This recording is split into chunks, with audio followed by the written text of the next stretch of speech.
Welcome to the TCPalm Editorial Board meeting to interview candidates for Indian River County Hospital District, Seat 7. I'm Larry Reisman, columnist and community editor, and I'm joined by fellow editorial board members Adam Neal, editor and news director, Blake Fontenay, an Ed Killer columnist, and Louise Philippine, a reader advisory board member.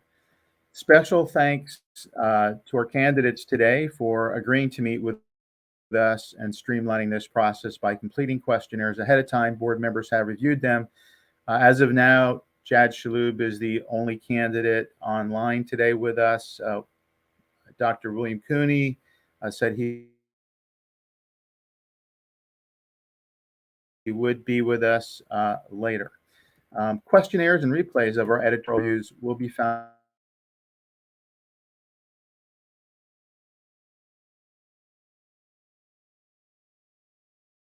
at tcpalm.com to recommend a candidate in this race. Again, we might end up having more of a conversation than just a simple Q&A. Our goal is to be completed in 45 minutes.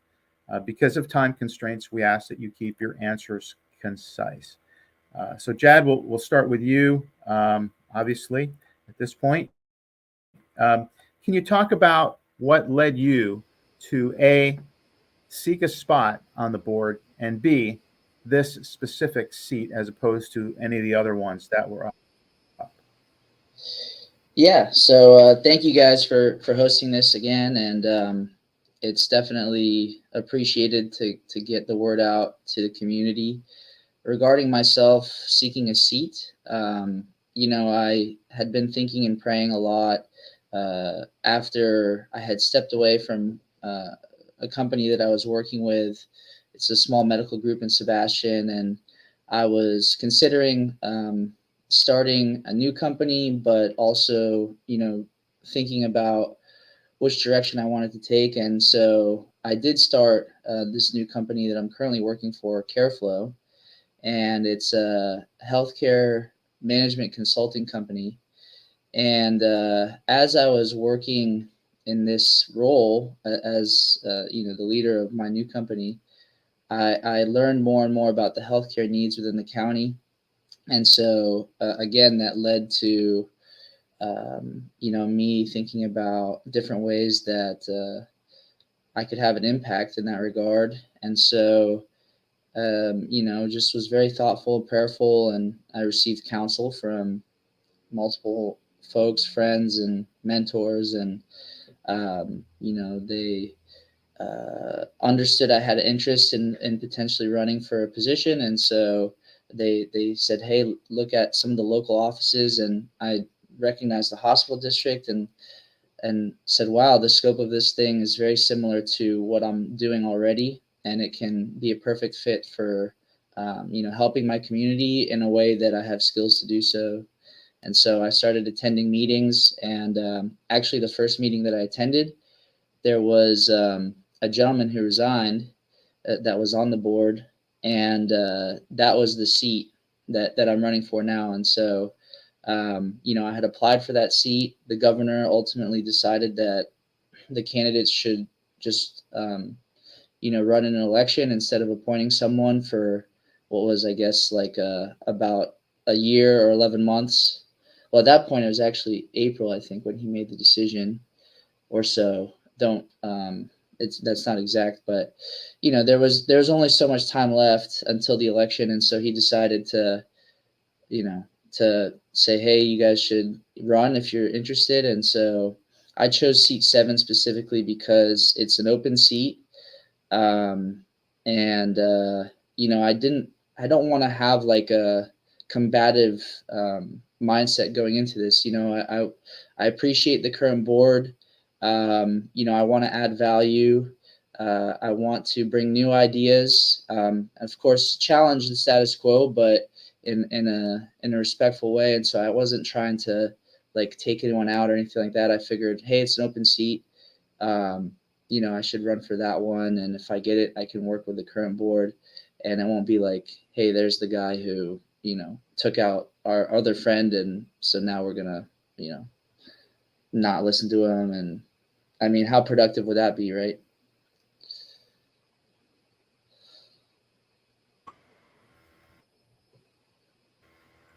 to the next question, which is, can you please cite the three biggest issues the district faces right now?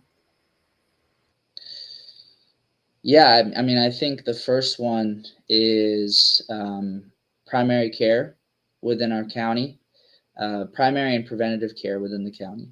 So there's a lot of analysis and reports and statistics that show us that within Indian River County, we are a medically underserved area.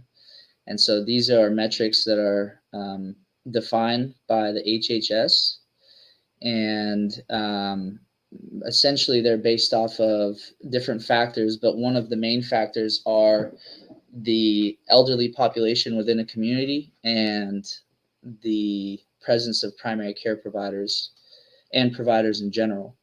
And so Indian River County is actually number 6 in terms of per capita senior citizen population in the state of Florida. And we actually are short about 290 people per provider in terms of meeting the state average. And so, we don't just want to meet the average, we need to exceed it. I know that there's a lot of people who they'll wait in order to receive care.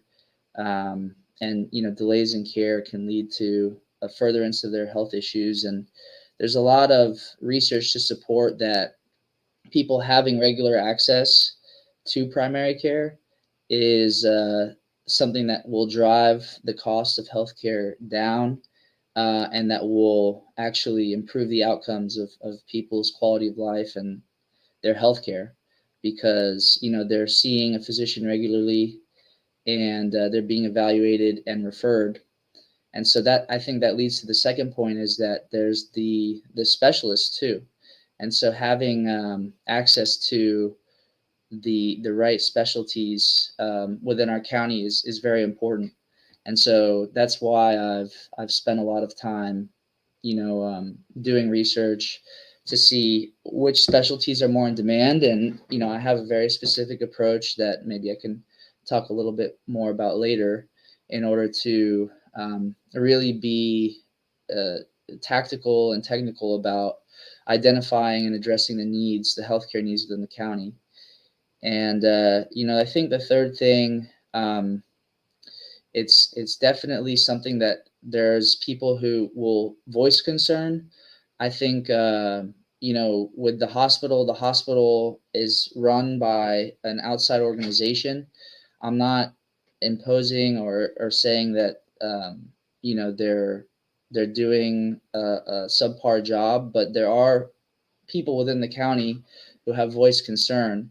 And so at the very least, I want to continue to learn and oversee the operations of the hospital, and be a representative, for the people, because, either they have valid concerns and they should be addressed to the hospital, or I should learn more and communicate with the people to explain to them, what's going on, and this is why things are happening the way it is, so that we have more, coexistence and symbiosis within our community, and this hospital, which is it's the only community hospital in our county. So it's important that we have a good mutual relationship with them.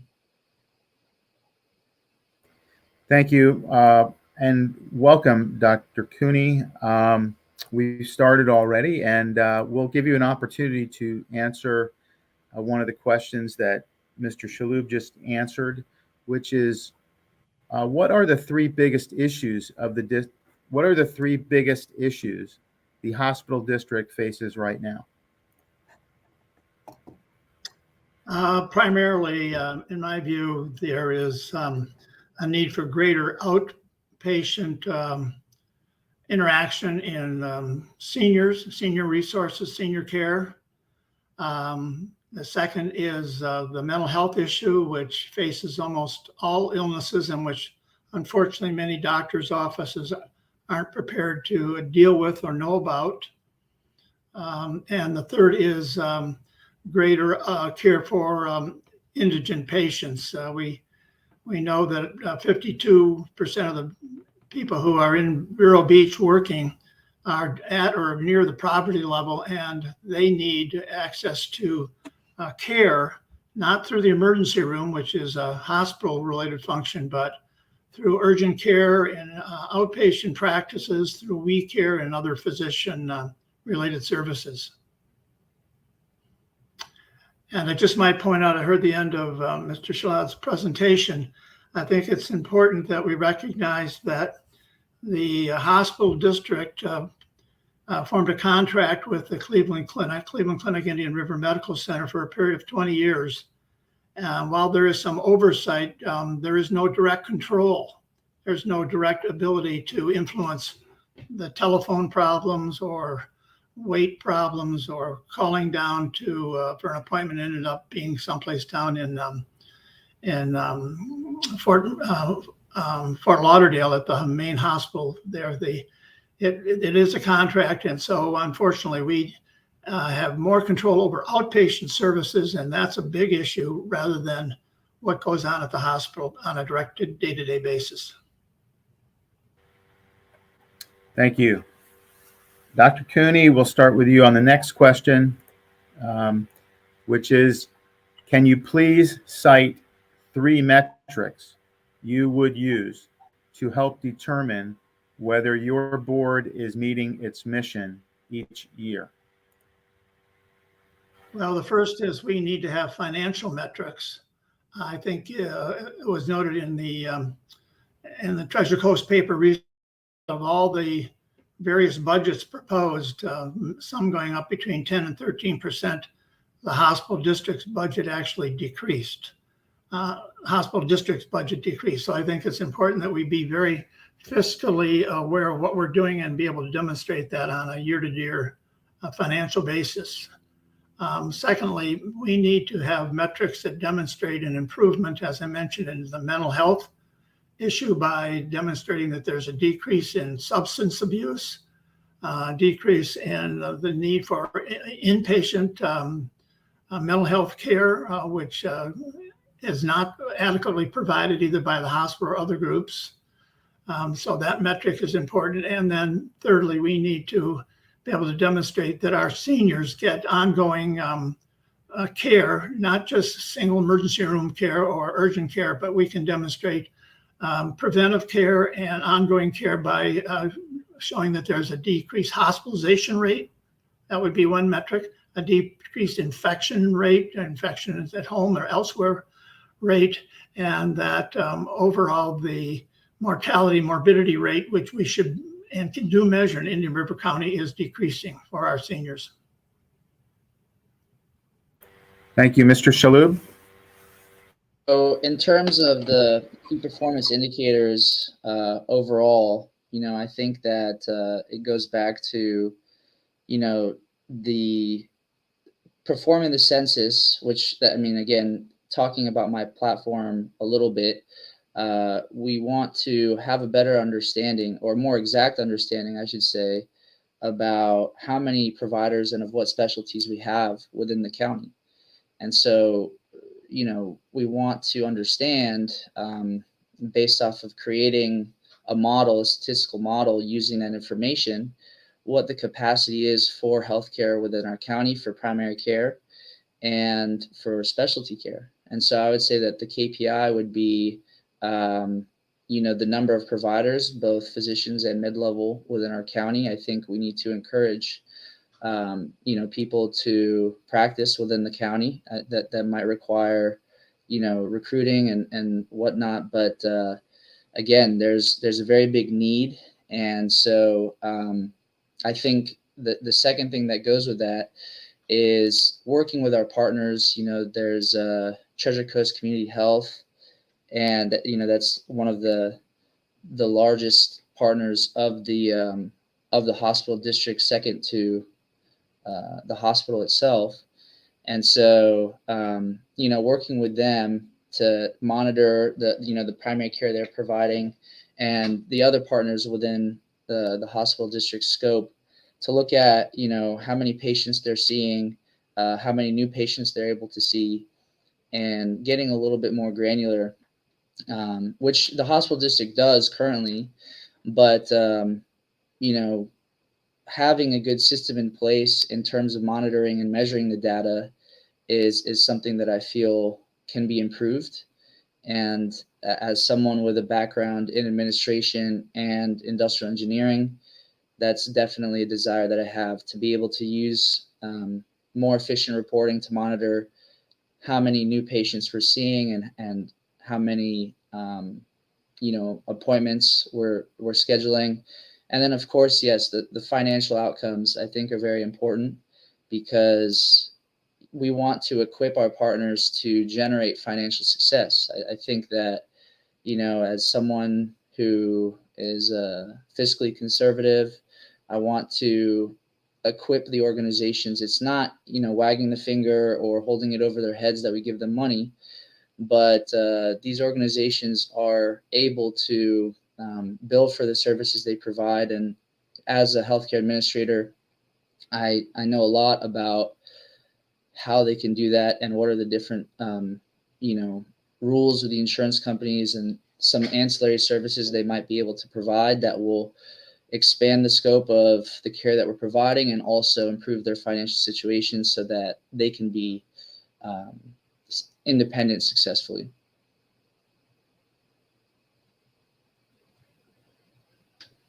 Okay, thank you. Mr. Shalhoub, we'll start with you on the next one. Can you please discuss the district's relationship with Cleveland Clinic? How well has the community been served by new management at the hospital?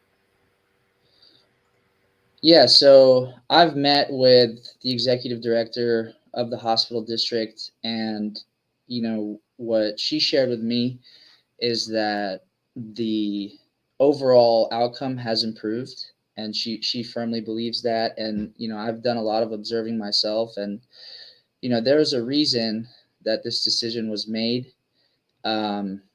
Unfortunately, there's trade-offs that come with it, and the hospital district has lost its ability to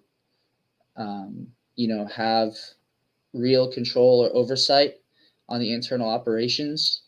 But I don't think that takes away from the fact that there can still be advocacy, and there can still be, again, collaboration, just like I'm talking about with the other partners within the community. It doesn't have to be us, trying to control them. It can be, hey, we align on a common goal, which is the health outcome within the community.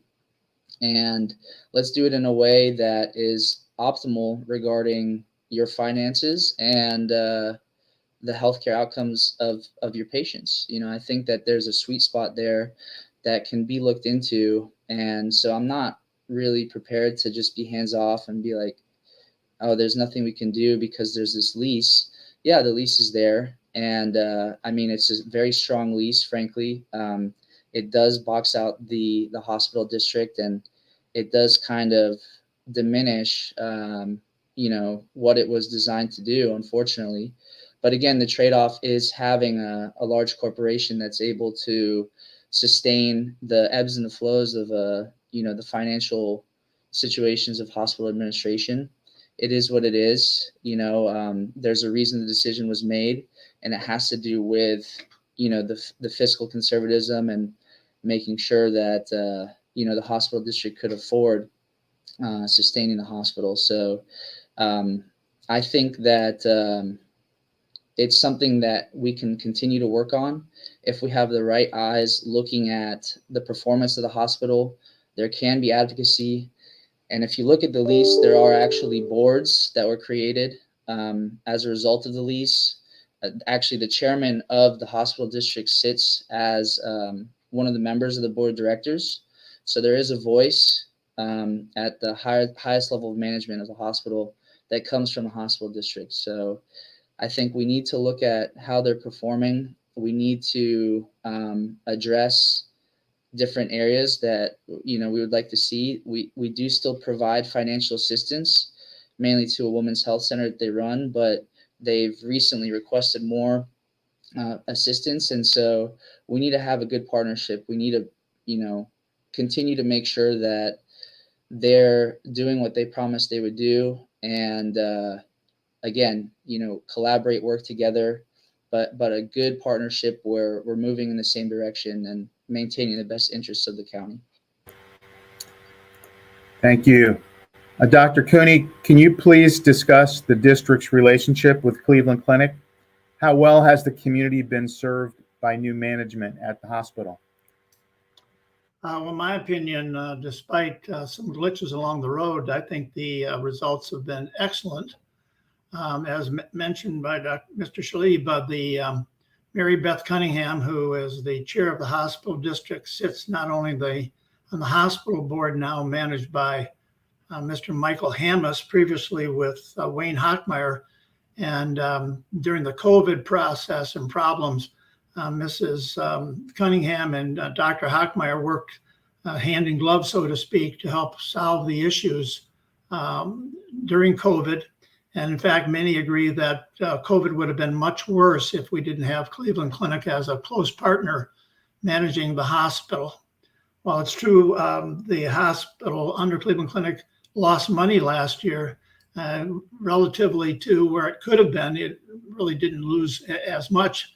That's number one. And number two, that doesn't become a district problem anymore. That's really Cleveland Clinic's problem.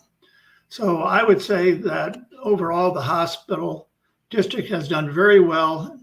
It's certainly engaged with Treasure Coast Community Health in reestablishing We Care and their other offices. And that's a great asset to the county, as is Whole Family Health under Jerry Perone and his group.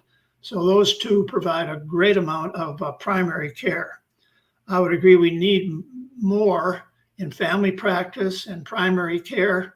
And when people say to me, who should I go to? Who should I see? I tell them, you need a primary care physician here in Indian River County, whether you live in somewhere up north in New York or Boston or whomever. If you're here 5, 6, 7, or 12 months a year, you need a primary care physician to help you navigate not just the hospital care, but then subsequent outpatient care. So in my opinion, I think there's a good relationship between the hospital district, the current hospital board, and Cleveland Clinic and their larger board, which is, of course, managed by a separate group along the east coast of Florida from Fort Lauderdale all the way north to their northern reach here, which is Indian River County. Thank you. Dr. Cooney, we'll start with you on this next question. Both hospitals in Indian River County are owned by national corporations that have been asses. Is that good? Bad? What should the district's role be with regard to this? Well, as you know, if a physician moves to Indian River County and they have the proper credentials, they have, in my understanding, access to both Sebastian Hospital and Indian River Medical Center. But as mentioned earlier, I think it is a goal to attract the very best physicians that we can have with proper credentials, both in primary care and in specialty care. And the hospital district to date has not played a role in that, but I think could do that among many other things that they need to provide for indigent care and taking care of our patients. And I think there's got to be a way to provide cooperation between the two hospitals. Yes, they're both for-profit in a sense, while Cleveland Clinic is actually a non-for-profit entity, just like the Mayo Clinic. I believe the Sebastian Hospital is owned by a private group, much like HCA would have been if they had taken over Indian River Medical Center. Hospitals have a challenge, though, and balancing off Medicare and Medicaid issues. And then we have the outside groups that provide the patients with access to that care, like Blue Cross Blue Shield and United Healthcare. Those entities make a considerable amount of money over and above what a doctor in private practice can make, or a salaried physician at the hospitals. So that is one other area that Cleveland Clinic is going to have to work hard at. That is integrating, in my opinion, our current practice doctors here in private practice into their hospital scheme, so that they just aren't all salaried physicians. And independent doctors should be able to work both at Cleveland Clinic and Sebastian Hospital with an integrated practice group with my view, the needs of the patient come first. The role of the Indian River Hospital District is the patient. That's who we have to concentrate on the most. We really don't have direct access to management of physicians. That's what the hospitals do. Both hospitals control that. But so if we're looking at, okay, where do we want to go? The question is, how does this help our patients? That's got to be the bottom line in every decision-making process that the hospital district board will make. And if we do that, I think it'll be very successful. Thank you, Dr. Cooney. Mr. Shalhoub, please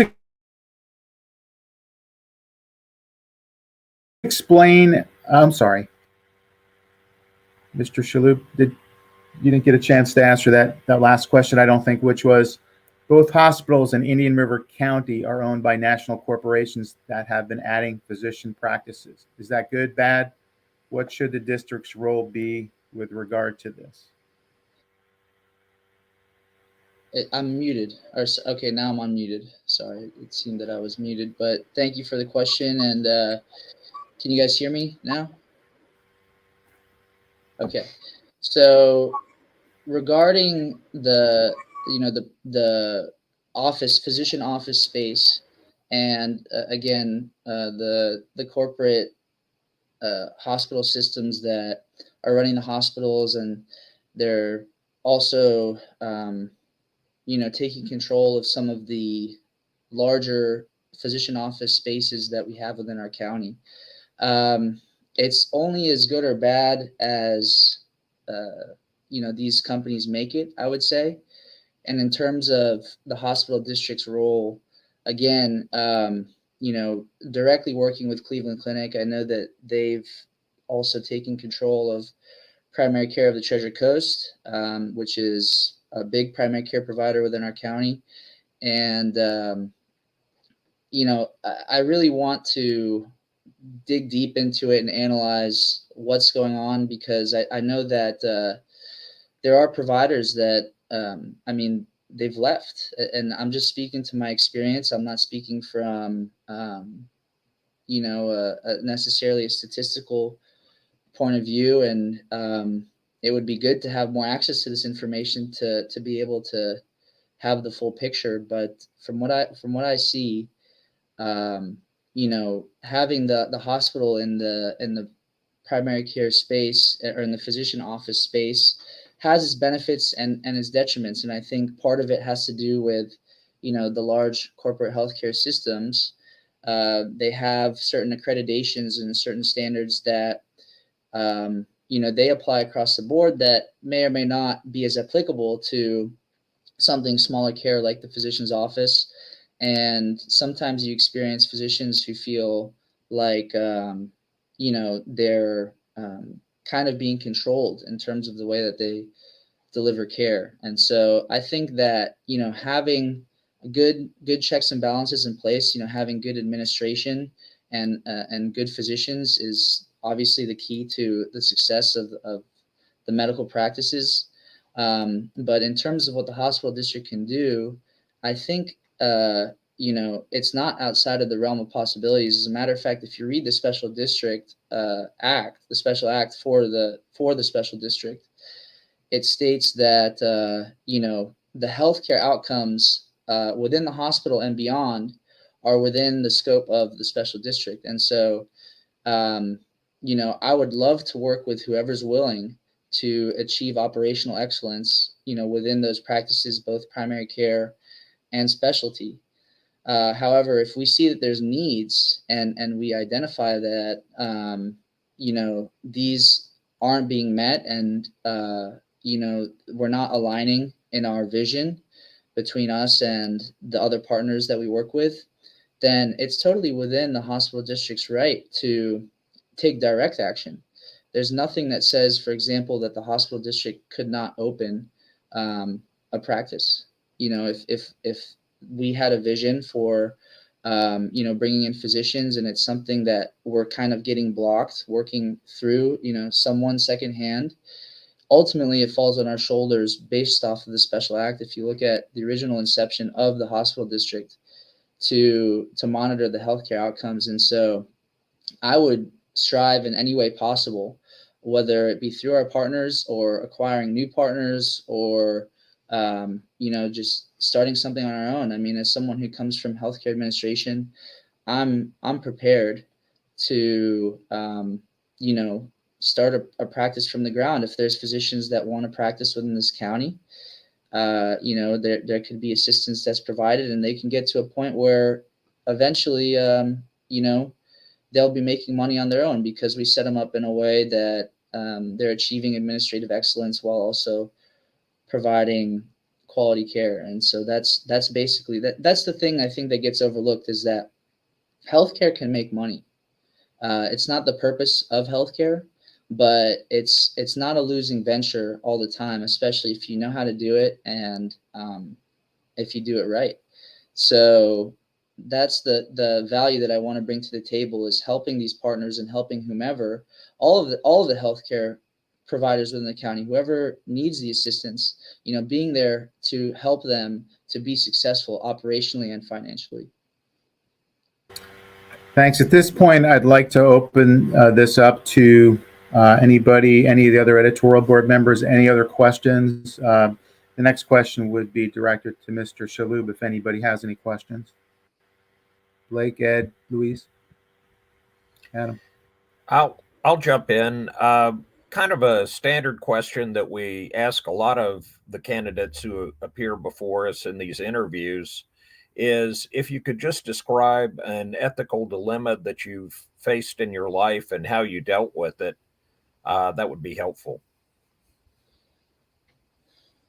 Well, an ethical dilemma, I think, honestly, and this gets personal, but when I stepped away from my previous company, I had a significant ownership stake, and the issue was that I wasn't aligning, and I was in partnership with my family. And so the ethical dilemma was basically, I saw that it was creating issues.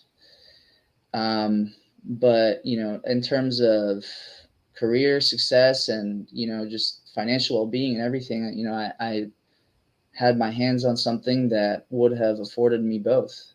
But because of the relationship that I wanted to maintain with my family, when I saw that it was getting in the way of that and it was causing, arguments or disagreements and everything, and I felt like my personal character was, being compromised as a result, I transferred. I gave my ownership back, to my folks, and I stepped away. And it was a very difficult decision. I just started a new company recently, back in February, so I had to start all over again. I put my heart and soul into the previous company, but my character was more important than the rest of everything else. So that was a difficult decision, but we move on. Thank you. Dr. Cooney, same question for you. If you could, please describe one ethical dilemma that you've faced in your life and how you resolved it. Yes, sir. Thank you, Blake. I was on the staff of the Mayo Clinic in Rochester, Minnesota, before moving south here to Vero Beach to practice for 10 years. And one of the issues we had was bringing a young physician into the Department of Orthopedics, whose father was on the staff. And the individual we found was not keeping accurate records, was falsifying some blood results. So it became a dilemma. We had to approach the individual and then eventually his father related to this ethical issue. And we came to a compromise wherein he took a year off from medicine and then came back practicing a non-patient, direct patient relationship in Department of Radiology, where he read x-ray films but didn't have patient contact. So that was a very difficult ethical issue when you have personal relationships within the family. But in the end, it was best for medicine, again, best for the patient, that this individual who had a personality defect was not allowed to return to direct patient care, but indirectly through radiology. So that would be a direct personal one. Just briefly, and another one, the issue of cloning came up from the federal government through George Bush, and Mayo and other institutions were asked to help define what is cloning and how it works in research. And I was assigned to that committee, and the Mayo decision of really to stop cloning within humans beings was adapted by the federal government. It did restrict research, some diabetic research or failed lung research, but it really was in the best interest of all humanity to control that very controversial area. Okay. Thank you both. Larry, I don't have anything else right now. Anybody else?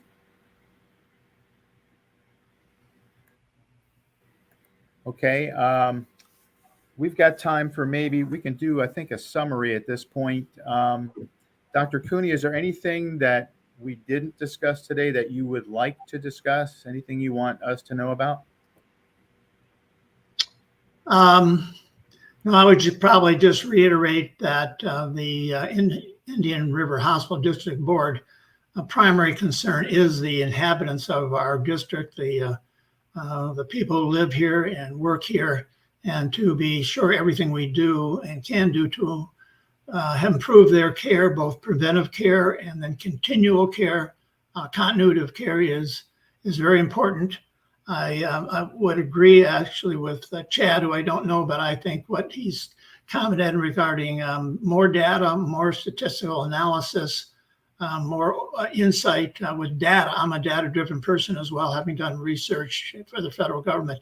I think that's very important to have that, and it's almost too bad that you can't have both a physician on the hospital district board and more administrative background, which I don't think they have to the degree they should, to look critically at the data and make data-driven decisions. I think if we concentrate on the patient, on financial responsibility and data-driven decisions, that will serve Indian River Hospital District and our community very well. Thank you. Mr. Shalhoub, anything that we missed or you'd like to address before we sign off? Yeah, I would just want to say that, obviously as a general statement in life, we operate with constraints. And, when it comes to entities such as this one, there is a limited scope. There's different dynamics that goes into it. That being said, I'm a firm believer in creative problem solving. I see a lot of issues, both qualitatively and quantitatively, within the county regarding the healthcare outcomes. There's a lot of people that, their insurance company will not have enough providers within the area. They don't have access to care. And of course, the indigent care problem is significant as well. And people having the ability to, obtain insurance and really know how to work the healthcare scenario for themselves. It's very limited. It's a complicated system, especially if you have no experience working in it.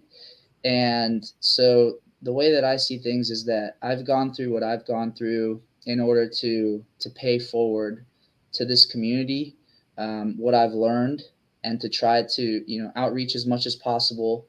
And using the data, it can give us there's so many different things that can be done from it, because we can have more control of the network within our county, instead of, again, the private insurance companies controlling the networks. We can know which providers accept which insurances. We can have a full map, and so when there are individuals who come to us, we're actively working to to help them, get referred to the right direction. Not as a physician referring them to certain specialists, but we can say, hey, these are the primary care providers. Here's the insurances they accept, and we can identify need within that census that we conduct in order to say we need more primary care providers, and also, if there's different insurances that are underserved as well, we can advocate for that in terms of physicians, and possibly contracting with different insurance companies, but of course doing the diligence to analyze what that would mean for them and for the community. But these are just some ideas that scratch the surface, and for me it's personal because I was raised in this county. I've lived in Vero since I was 3, and I just moved short time away for college, and so a lot of the folks that are here, I know either directly or by one, a first or second degree of freedom. And so when we're talking about the elderly, these are my former teachers, my former sports coaches, just friends and parents of friends. And so to hear complaints, or to hear that they've experienced an adverse situation, it's as simple as just wanting to make sure that we do what we can to address that, and hopefully we can one day look back and say that we're a model for healthcare within the state, and maybe even within the country. That we were able to do something innovative and something above and beyond. So that's my goal. I want to also reiterate what Dr. Cooney had said. I think that having diverse experience is very important on the board. It might not be the right political thing to say, but I believe that Dr. Cooney is a smart gentleman, and that at the end of the day,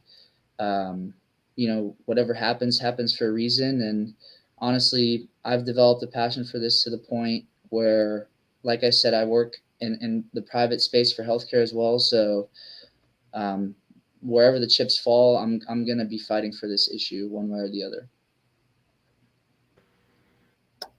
If I may, I'd like Thank you both. Could I just speak and say thank you to Larry Riesman and to TCPalm and your entire editorial board for these type of forums. I think it's an excellent way to learn who the candidates are and to share it with the public. And I want to thank you for that. Well, thank you both for joining us today. I appreciate it. We know it's not easy running a campaign. This is not a job where you get paid, but we appreciate your commitment to public service. It's important to our community that you both run. Please continue to the audience. Please continue to visit tcpalm.com for the latest information on the November election. Thank you both again, and take care. Thank you. Thank you.